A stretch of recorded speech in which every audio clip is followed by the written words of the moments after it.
buenos, egunon, gure burua aurkeztuko dugu. Gaztelera ikastea erabaki duzue. Zergatik eman duzue izena udako barnetegia? Yo, José Mari soy, transportero. Transporti da zera hori, garraizta. Nola demontre esaten daba garraiolari? Transportista, Jose Mari. Transportista, hori.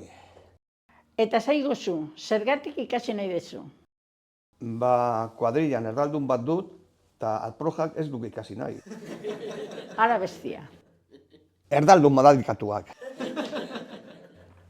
Zure txanda. Ni, Inaxio naiz, Baionakua, medikua naiz eta ona etortzean esan didate, mediku ona bai, pero en español. Gaztelera batua, tituloa lortu nahi dezu? Sí, claro y limpio. Eso, luz? Claro. Claro. Koldo nauzue, administrazioko langilea, baina tranquilamente Luis o Luisito me podéis llamar. Joder! Normalki jende aurrean lan egiten dut.